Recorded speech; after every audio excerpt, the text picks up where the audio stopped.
All right. Hello, everyone. Thank you for being here with us today. My name is Beth Watts. I am the Transfer Transition Advisor at Appalachia State in the Office of Transfer Services. I'm very excited to have my husband with me here today, Skip Watts. He is the 828 Western Regional Rep for CFNC, correct? Correct. Wonderful. That's the title. So Skip is going to tell you a little bit about financial literacy, financial aid, and so I'm going to turn it over to Skip. Thanks so much. Thanks so very much. Hello, everyone. Again, my name is Skip Watts. I'm actually the 828 East Regional Rep for CFNC. Just wanted to correct my wife because seldom, if ever, do I get that opportunity, especially in public. So thank you for giving me that opportunity. At any rate, we're here to talk about financial aid, and I have been blessed with the opportunity to talk with most ACA students that come through Caldwell about this topic. So we're going to talk a lot about financial literacy as well. But the focus really is going to be on grant and scholarship attainment as opposed to simply borrowing to attain your four-year bachelor degree or perhaps a graduate degree like a master's degree or doctorate. So moving forward, I'm going to use several different websites in hopes of giving you guys the most free information regarding this process possible. So I would encourage you, if possible, to just jot down some of these websites.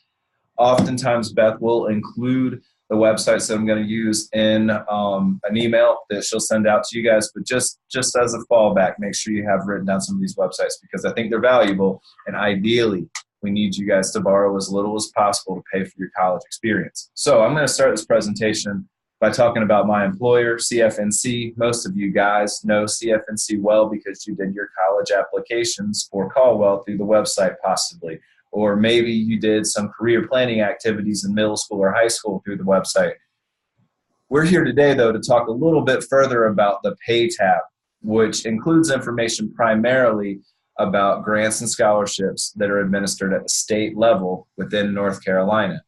In an ideal world, we'd like you to consider schools in North Carolina in hopes that you could potentially get an in-state tuition discount to our public UNC system schools. With all that being said, I want to start out real quick by clicking on the Pay tab on CFNC. I want to do this because I like for students that are thinking about financial literacy or perhaps financial aid to just have some baseline information in their head moving into this process because I think it can really illuminate certain factors. So moving from this plan for a career side of CFNC, if I click on for a career, as soon as this page loads or chooses to load. If I click on this for a career part of the website, you have a bunch of career assessments over here in the Learn About Yourself section of the website. Basically, these are designed to give students some information about how their personality relates to the workforce. If you're going to transfer off to a four-year school, I would encourage you to have a defined career path before you get to that four-year. And if you're lacking that clarity, you might want to take some of the assessments in the Learn About Yourself section, which are free and designed specifically to benefit you in that process. For today's purposes, though, I'm just going to drop down to this Explore Career section of the website. I'm then going to find an imaginary career that I would find as something I would be interested in, and then do some background research. So I'm going to click on Education and Training. From here, I'm going to scroll down, and I'm going to look for I'm going to look for this kindergarten teacher. That looks like a fun opportunity, hanging out with kids all day. So I'm going to click on the kindergarten teacher. And if this is something I were interested in maybe pursuing as a career, I think it is absolutely critical that the student go over to this Money and Outlook side of CFNC. I'm asking that students take this information into consideration because I want students to use their entry pay rate as a ceiling for how much they can potentially borrow for both their two-year or possibly four-year college degrees. Now in North Carolina, you have to have a four-year bachelor's degree to enter the education field. So in most instances, you're going to fall in the Asheville area getting paid about $33,000 a year. If a student were to borrow more for their bachelor's degree than $34,000, they're going to have trouble paying back those student loans. So again, we're simply just identifying the baseline for how much we can borrow at the maximum. Now, once we've identified some of that basic information about possible careers, then I want students to identify colleges that have those programs to study. We can do that for North Carolina schools and national institutions if we drop from the plan to for college side of the website. From here, we just need to click college search. And as soon as this next page loads, we've got a bunch of different ways we can research colleges. I hope that you guys choose to dig past that map at the top of the screen and consider identifying colleges to transfer into that specifically have a major that you're interested in. So if you have yet to do that initial research, I would like for students to go over here to the academics tab on the left-hand side of CFNC, drop that down, click programs and majors, and then identify the career cluster with which you want to participate in, and then find the four-year schools that have that program of study. Now from here, I think it's imperative that we identify certain things about the college before we just blindly go into the process of applying to that specific institution. Now, since I'm at ASU today, I'm going to pick on Appalachian State University's profile page on CFNC. So from here, I can see all kinds of preliminary information about ASU, including what kind of grades you have to have and potentially test scores if you're coming out of the high school for admissions. You see what kind of academic programs of study they have, but for today's purposes, this cost and financial aid section is going to bring some clarity about how much we're going to pay in total at ASU. Now, oftentimes when students are thinking about how much college costs, when they're on CFNC, I see them just looking at tuition rates. And I like to tell students that they have to not only think about the tuition cost of that institution, but if they're going to live on campus, they also have to pay for room and board. They potentially are going to have to pay for books. They might also have to pick up some miscellaneous fees like loan fees. And if you take all those expenses into account, you have what I call the cost of attendance. And in most institutions, they refer to cost of attendance as COA. We need you guys, ideally, to find scholarship opportunities that meet that COA or cost of attendance. Now at ASU, you can see here that you can take the undergraduate tuition cost, which in state is roughly $4,000. We add these other costs, and then basically we have the total cost of attendance at ASU. But again, we're not just looking at in-state tuition rates, but we're looking at all costs associated with attendance to get that total cost at that university. Now from there, if we choose, we can apply through CFNC for Appalachian State, or we can go through appstate.edu and apply as well. But right now, I want to dig a little bit deeper about how we're going to pay for an institution potentially like App State. Now, I'm going to click on the Pay tab on CFNC. I'm then going to drop down to Grants and Scholarships. In short, the financial aid process starts with the FAFSA. The FAFSA is an acronym for the Free Application for Federal Student Aid.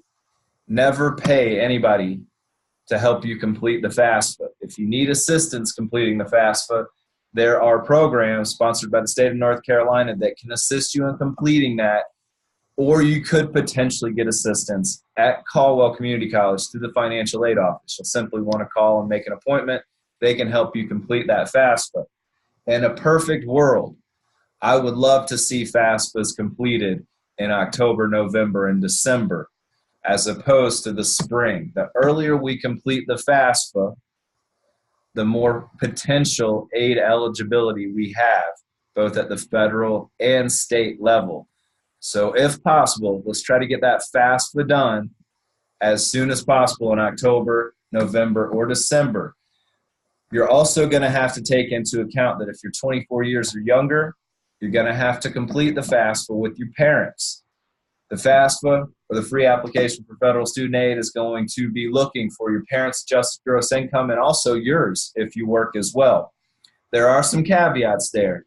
If you are perhaps married or have a dependent like a child of your own, you can file the FAFSA without your parents. You can also file without your parents if you have at any time been in the armed services, if you're a veteran of any of the foreign wars that we've participated in the last few decades. But for the most part, we're going to probably complete that FAFSA as Caldwell students with our parents. We're also going to use tax information from 2 years before the year we're going to complete the FAFSA. So if we're going to do the 1920 FAFSA, we're going to use our 2017 tax information. Now, by completing the FAFSA, we're made eligible for programs like the Pell Grant. The Pell Grant is determined by your score or your expected family contribution on the FAFSA. Again, we call your score on the FAFSA an expected family contribution, and we make everything an acronym in this field, so we call that an EFC. The lower your EFC, the more aid eligibility you have from the federal level, for example, in the form of a Pell Grant, and also at the state level, for example, in the form of the Community College Grant or the NC Opportunity Scholarship. There's a ton of different opportunities out there. At any rate, this is the only test, the FAFSA, that I want you to fail while you're at Caldwell. The lower your score, the better. If we score a 0, for example, that means we're eligible for the maximum Pell Grant, which currently is about $6,095. If you have a 0 EFC, you get that max Pell. That should cover most of your costs at Caldwell Community College, and also could cover a significant portion of what you would pay at Appalachian State or potentially a private school. So again, this is something that I think is critical for students to realize. If you haven't done the FAFSA yet, please take an opportunity in October, November, or December and complete that FAFSA with your tax information from 2 years prior. Now, moving back to CFNC. When you complete the FAFSA, you often make yourself eligible for grant programs. Let's think of a grant as free money that comes from a governmental entity. A scholarship, on the other hand, is free money that comes from a private organization. I like for students to maximize grant and scholarship opportunities, and I think it's a good opportunity to start looking at the state level by clicking here under the scholarships tab on CFNC. Now, at this point, you see a plethora of different scholarship opportunities. I would encourage you, as students at Caldwell, to organize your research just like CFNC has it organized. You might want to have the name of the scholarship in a spreadsheet. You might want to have the amount that that scholarship's worth, the deadline, potentially some eligibility criteria, or perhaps you might want to substitute this eligibility section for essay information. Most scholarships require students complete an application, also an essay, and oftentimes they'll also ask for recommendation letters. A recommendation letter, simply put, is the letter that comes from somebody that can vouch for you as being a viable recipient of that free money. A good person to ask for a recommendation letter might be your pastor, if you're real active in your faith-based community, your favorite teacher, your coach, your boss, somebody other than a direct family member. Most of the time, your family members think you're awesome. We need information as a scholarship committee from people other than your family. So note that at CFNC, these are all scholarships that are administered by the state. There's hundreds of them. I would encourage you to start looking through them as soon as possible. And please make note of these deadlines, which are firm. But if we can get some Pell Grant, if we can attract some scholarship money, then we're well on our way to paying for college. Now, while I'm on this page, I do want to point out that if we click on this forgivable loans for service section or link on CFNC, this will drop us down to some programs that aren't true scholarships. These are what I call forgivable loans, and essentially they're designed to meet critical needs areas in the state of North Carolina. For example, the forgivable education loan for service is designed to help the state of North Carolina meet a critical need for healthcare professionals and education specialists. If you want to go into healthcare, for example, the state will help you pay for your associate's degree in nursing or your bachelor's degree or perhaps even a medical doctorate. But for every year you take FELS funding, you have to repay the state of North Carolina with a year of service within that profession. Please note, students, you still get your benefits, you still get your salary, but if you fail to live in North Carolina and work as a healthcare provider, this turns into a loan at 10% from the date of dispersal. So please be committed if you choose to take advantage of this opportunity to staying in North Carolina and working within that career field. Now, if I drop down, we've got similar programs potentially for police officers. The Teaching Fellows has been reestablished, which is a program that's similar to Fellows but designed to help establish more educational specialists across the state. We also have one for high school principals as well. So just note, these are not true scholarships. They are, in fact, scholarship loans, but I still think they're great opportunities for students to take advantage of. Now, real quick, just to repeat, we've talked about CFNC, and we've just noted a little bit of information about possible careers, scholarship, and cost of attendance information. All of that is readily available on CFNC. I also want to point out what the actual FAFSA page looks like.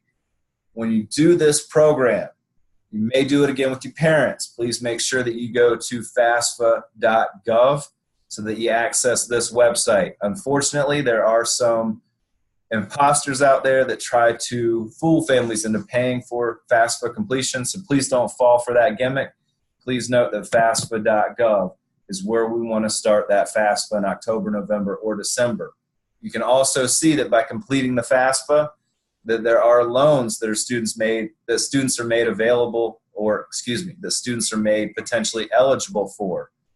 Oftentimes, these loans are called direct, subsidized, or unsubsidized loans.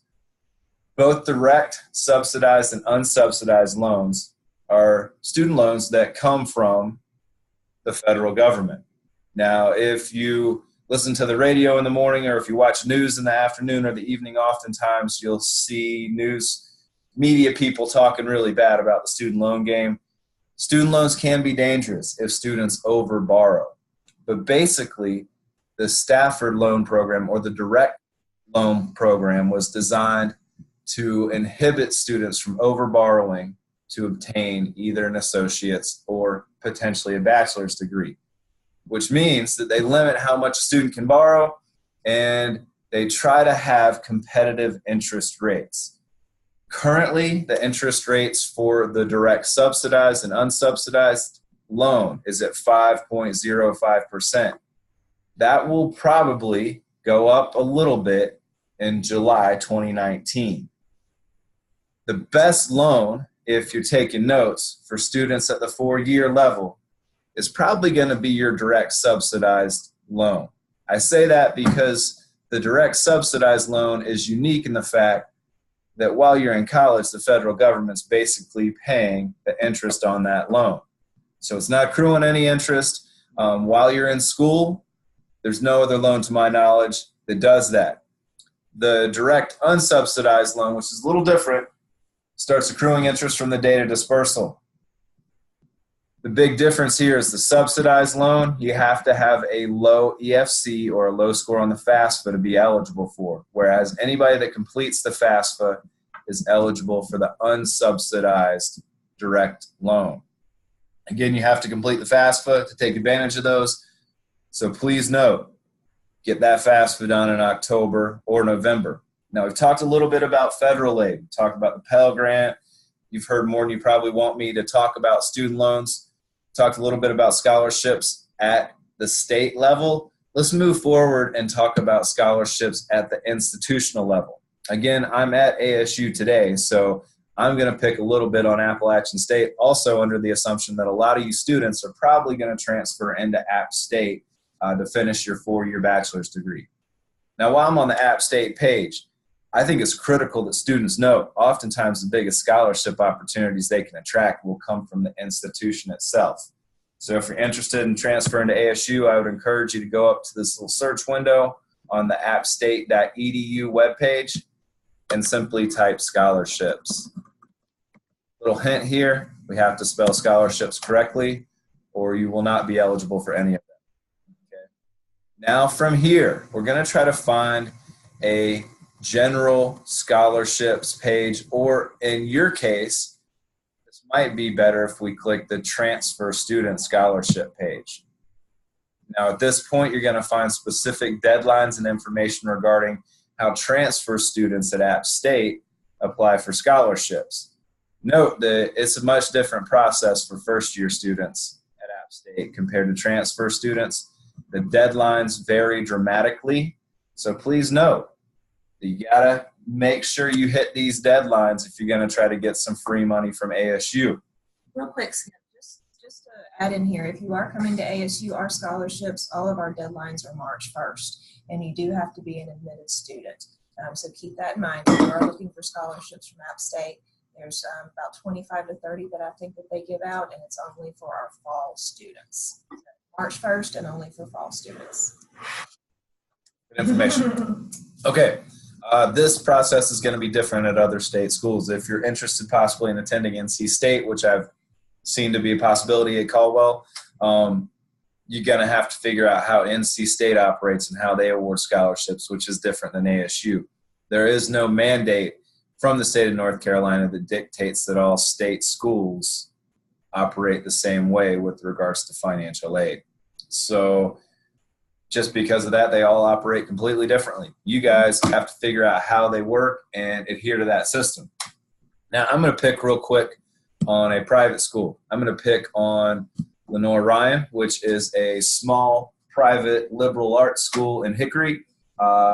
Understand that a private school doesn't receive a state subsidy. So as state residents, we're not going to get that tuition discount that we may at ASU.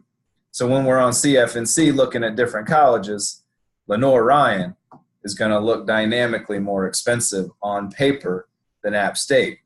But if you're interested in attending a private school, I wouldn't write off LR or Mars Hill or Lees McRae or any private school for that matter, because oftentimes private schools have more institutional scholarship opportunities, which simply put means they got more dollars to give out to the right kind of student. At Lenore Ryan, they keep their whole scholarship process real simple. If you apply and you have the right kind of grades and extracurricular activities and potentially standardized test scores, they'll oftentimes offer you a scholarship through the admissions process. When they admit you in other words, they'll write you a letter and say, hey, you're eligible for a scholarship. And I've seen oftentimes students attend a private school like Lenore Ryan for a comparable or perhaps cheaper cost than a public institution simply because of that institutional scholarship they received.